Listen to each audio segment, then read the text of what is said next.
Hello everyone, this is Sabita Sunkara.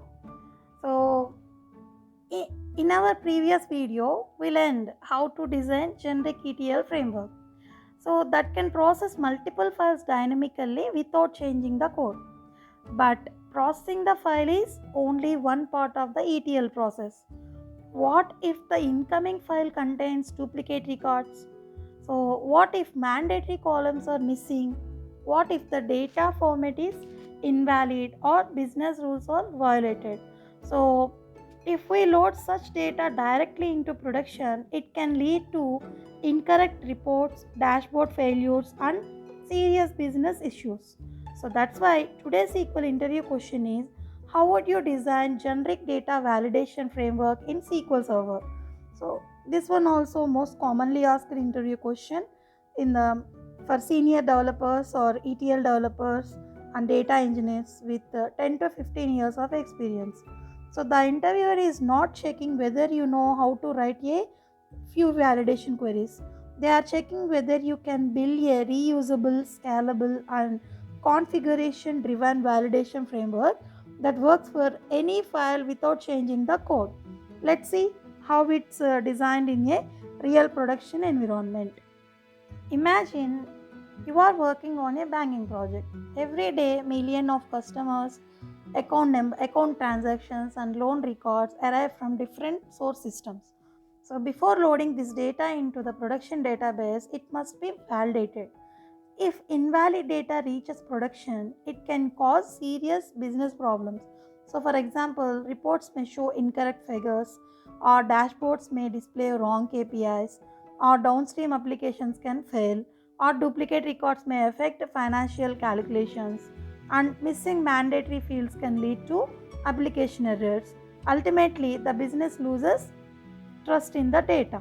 Now, the interviewer asks, how would you validate million of records without writing separate validation logic for every file? So the answer is to build a generic data validation framework. So the first step is to design a configuration driven validation framework. So instead of hard coding validation rules inside stored procedures or SSIS packages, so we have to store all validation rules in a metadata tables. These configuration tables contain information such as rule name, rule type, column name, expected condition, and error message, the severity, and active flag. So now the validation engine reads these rules dynamically. This means if tomorrow the business introduce a new validation rule, so don't need to modify the code. Simply add a new row to the validation rule table. So the framework automatically starts applying the new rule. This approach makes the framework reusable, scalable, and much easier to maintain. So now let's see how the validation process works. First, the framework reads all active validation rules from the configuration table. Then, the incoming data is loaded into stage tables. The validation engine processes the data step by step. So, first it checks mandatory columns to ensure required fields are not null. Next, it validates data types, ensuring numbers, dates, and text values match the expected format. Then it validates date formats and logical date ranges. For example, the transaction date should not be greater than the today's date. After that, it performs duplicate validation using configured business keys. Next comes reference lookup validation, where values are compared with master or lookup tables. So finally, it applies business rules such as ensuring transaction amounts are greater than zero or account status is valid. After all validations are complete, the framework separates the record into two groups. One is valid records, and another one is invalid records. So, valid records move to the target table, invalid records are stored in the error table with detailed error information. This makes troubleshooting much easier. Then, a good validation framework is not just about checking data, it should also provide complete monitoring and traceability. So, for every execution, we have to maintain audit tables such as validation run log, validation error log, rule execution log, file archive log. So, these logs capture file name, execution start time, end time, total records, past records, fail records, and execution duration, also rule wise error count. So we have also created dashboards showing total records processed, success percentage, fail percentage, then duplicate count, null value count, top validation failures. If any validation fails, the invalid records are stored in the error table. The support team reviews and corrects the data.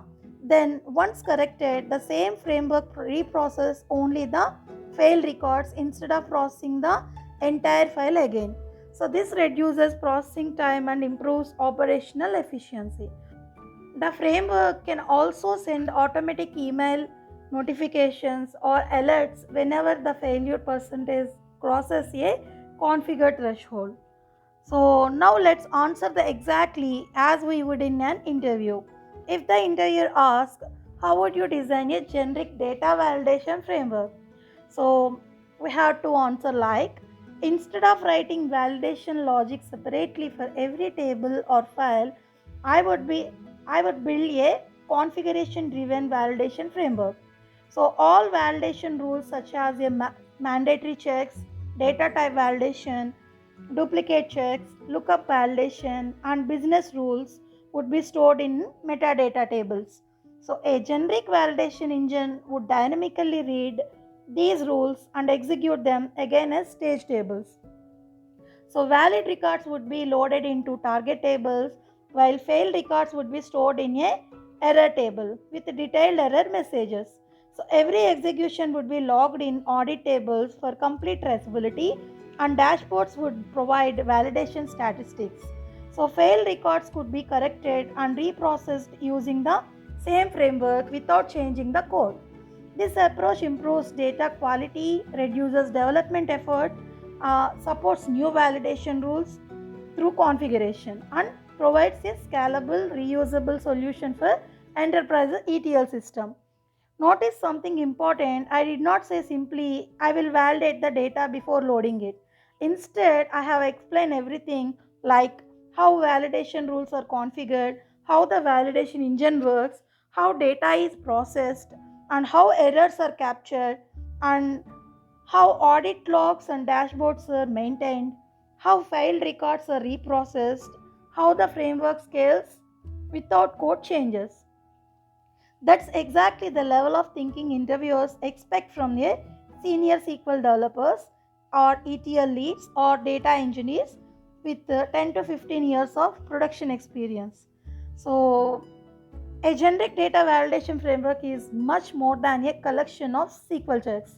So, it's an enterprise solution that ensures high data quality and prevents invalid data from reaching production and reduces manual effort and supports dynamic business rules.